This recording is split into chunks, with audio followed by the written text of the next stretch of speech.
Hello everyone, welcome to Java Coding Academy. In today's class, we will learn the futures of Java. So let's get started. Features అంటే ప్రతి ఒక్క programming languages కి కొన్ని special characteristics and advantages ఉంటాయి. వాటిని మనం features అంటాము. Java ఎందుకు పాపులర్ అయిందంటే because of it's powerful futures వల్ల జావా అనేది పాపులర్ అయింది. Next first future is Java అనేది చాలా simple because easy syntax, easy to read and right, pointers అనేవి ఉండదు C++ లాగా. ఎందుకంటే పాయింటర్స్ ఉంటే సెక్యూరిటీ ఇష్యూస్ వస్తాయి, ప్రోగ్రామ్ అనేది క్రాష్ అవుతుంది అండ్ చాలా కాంప్లెక్స్ గా ఉంటుంది. నెక్స్ట్ ఆటోమేటిక్ మెమరీ మేనేజ్మెంట్ అంటే ఫర్ ఎగ్జాంపుల్ మీ ఒక టేబుల్ ఉంది, ఆ టేబుల్ మీద బుక్ పెట్టి చదువుతున్నారు. చదవడం పూర్తయ్యాక బుక్ తీసి పక్కన పెట్టేస్తారు కదా, అదే విధంగా ఆబ్జెక్ట్స్ అవసరం లేనప్పుడు రిమూవ్ చేసేస్తాయి అన్నమాట. నెక్స్ట్ ఫ్యూచర్ వచ్చేసి ఆబ్జెక్ట్ ఓరియంటెడ్.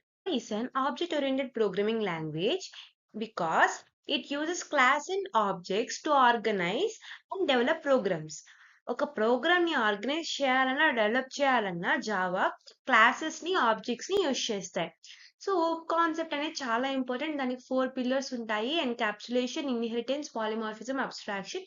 ఇది మనం బుక్ కాన్సెప్ట్ చెప్పేటప్పుడు డిస్కస్ చేసుకుందాం. Next platform independent. In earlier most of the programming languages అన్ని కూడా ప్లాట్ఫామ్ డిపెండెంట్ లో ఉన్నాయి. Platform is nothing but operating systems. Operating systems అంటే విండోస్, మ్యాక్ ఓఎస్, లినక్స్. ఇప్పుడు ఒక కోడ్ ని నువ్వు విండోస్ లో రాసావు, సేమ్ కోడ్ ని లినక్స్ లో రాసిన, మ్యాక్ ఓఎస్ లో రాసిన అది ఎగ్జిక్యూట్ అవ్వదు. దాన్ని మనం ప్లాట్ఫామ్ డిపెండెంట్ అంటాం.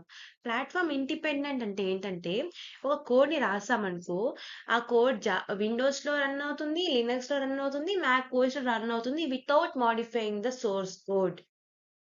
దానివల్లే మనకు ఒక ప్రాపర్ స్లోగన్ అనేది ఉంది, right once and run anywhere అని చెప్పి. Next portable.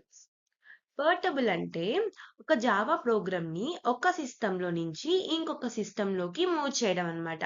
ఫర్ ఎగ్జాంపుల్ ఒక జావా ప్రోగ్రామ్ ని ఒక కంప్యూటర్ లో రాసావు, ఆ ప్రోగ్రామ్ ని ఇంకొక కంప్యూటర్ లోకి కాపీ చేయడం లేదా మూవ్ చేయడం without modifying the source code. If Java అనేది ఇన్స్టాల్ అయ్యింది అంటే ఆ ప్రోగ్రామ్ అనేది సక్సెస్ఫుల్ గా రన్ అవుతుంది. ఫర్ ఎగ్జాంపుల్ ఒక కంప్యూటర్ లో మీరు ఒక పీడిఎఫ్ క్రియేట్ చేశారనుకోండి, మనం ఆ పీడిఎఫ్ ఇంకో కంప్యూటర్ లో కూడా ఓపెన్ చేసి చూడొచ్చు without any changes. Next secure. Java అనేది సెక్యూర్ ఎన్విరాన్మెంట్ ని ప్రొవైడ్ చేస్తుంది ఏదైనా అప్లికేషన్ డెవలప్ చేయడానికి. ఎందుకు? పాయింటర్స్ ఉండవు. పాయింటర్స్ లేకపోవడం వల్ల సెక్యూరిటీ ఇష్యూస్ ఉండవు. నెక్స్ట్ జేవిఎం సెక్యూరిటీని ప్రొవైడ్ చేస్తుంది. Next automatic memory management. So Java అనేది సెక్యూర్ ఎన్విరాన్మెంట్ ని ప్రొవైడ్ చేస్తుంది కాబట్టి మనం బ్యాంకింగ్ అప్లికేషన్స్ లో, ఆన్లైన్ పేమెంట్ అప్లికేషన్స్ లో, ఎంటర్ప్రైజ్ అప్లికేషన్స్ లో జావాని యూజ్ చేస్తాం. Next robust. అంటే జావా అనేది చాలా స్ట్రాంగ్ అండ్ రిలయబుల్.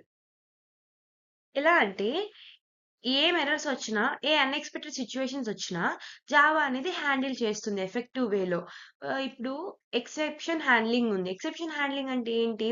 ఒక ప్రోగ్రామ్ లో ఏదైనా ఎర్రర్స్ ఉంటే అది క్రాష్ అవ్వకుండా ఆ కోడ్ ని హ్యాండిల్ చేస్తుంది.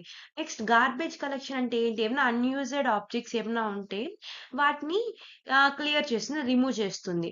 స్ట్రాంగ్ మెమరీ మేనేజ్మెంట్ అంటే helps prevent memory related problems. Next architecture neutral. Java అనేది specific processor or specific hardware architecture మీద డిపెండ్ అవ్వదు. ఇప్పుడు డిఫరెంట్ కంప్యూటర్స్ కి డిఫరెంట్ ప్రాసెసర్స్ ఉంటాయి. ఇంటెల్, ఏఎండి, ఏఆర్ఎం అనేది. జావా ప్రోగ్రామ్ ఈ ప్రాసెసర్ కోసమే రాశారు అని లేదు. జావా అనేది డిఫరెంట్ టైప్స్ ఆఫ్ ప్రాసెసర్స్ తో వర్క్ చేస్తుంది with the help of JVM. For example, నీ ల్యాప్టాప్ ఇంటెల్ ప్రాసెసర్ అనుకుందాం, మీ ఫ్రెండ్స్ ల్యాప్టాప్ లో ఏఎండి ప్రాసెసర్. నువ్వు ఒక ల్యాప్టాప్ లో రాసావు, అదే కోడ్ నీ ఫ్రెండ్ దాంట్లో కూడా రన్ అయ్యింది. ఎందుకు? బికాస్ జావా అనేది ఆర్కిటెక్చర్ న్యూట్రల్ కాబట్టి. Next interpreted. ఇప్పుడు ప్రోగ్రామర్ ఒక జావా కోడ్ ని రాశారు, జావా కోడ్ డైరెక్ట్ గా మెషిన్ కోడ్ గా కన్వర్ట్ అవ్వదు.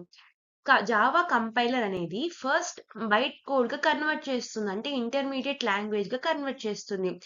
ఆ తర్వాత జేవిఎం అనేది లైన్ బై లైన్, అంటే బైట్ కోడ్ లో లైన్ బై లైన్ చదివి దాన్ని మెషిన్ కోడ్ గా కన్వర్ట్ చేస్తుంది. ఇప్పుడు మెషిన్ కోడ్ అనేది కంప్యూటర్స్ కి అర్థమవుతాయి కాబట్టి కొన్ని ఎగ్జిక్యూట్ చేస్తుంది.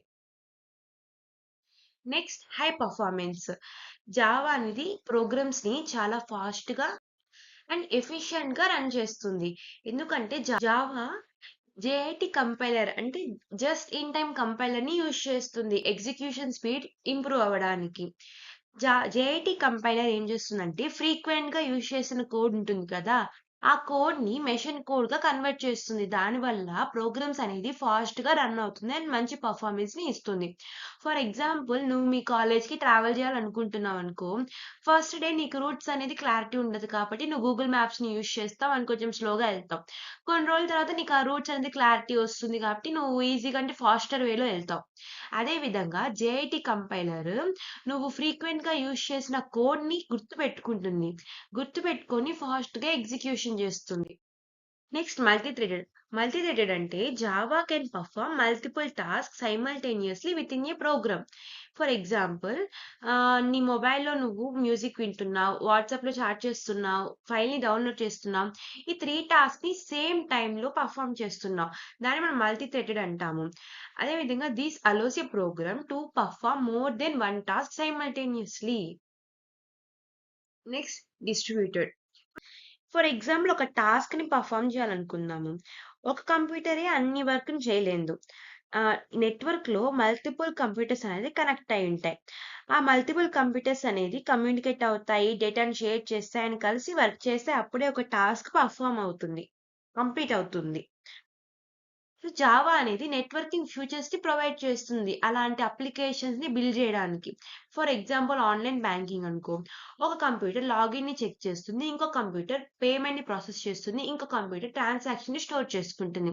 ఇవన్నీ కలిసి వర్క్ చేస్తేనే టాస్క్ అనేది కంప్లీట్ అవుతుంది. సో, ఒక ఇంటర్నెట్‌లో ఈ 3 కంప్యూటర్స్ అనేది వర్క్ చేస్తాయి కలిసి. Next dynamic. డైనమిక్ అంటే ఇప్పుడు ఒక జావా ప్రోగ్రామ్‌కి క్లాసెస్, మెథడ్స్, లైబ్రరీస్ అవసరమై ఉంటాయి. అవన్నీ మనము స్టార్టింగ్ అంటే బిగినింగ్‌లోనే లోడ్ చేయకుండా, మీకెప్పుడైతే ఆ క్లాస్‌తో, ఆ మెథడ్‌తో, ఆ లైబ్రరీతో అవసరం వచ్చిందనుకో, అప్పుడే జావా లోడ్ చేస్తుంది. ఆ మెథడ్స్‌ని, క్లాసెస్‌ని, లైబ్రరీస్‌ని. Dynamic means Java can load classes, methods, libraries during program execution. దానివల్ల జావా ఫ్లెక్సిబుల్ అండ్ మెయింటైన్ చేయడానికి ఈజీగా ఉంటుంది. That's all for today's class. Thank you for watching. If you found this video helpful, please like, share and subscribe to Java Coding Academy. See you in the next class.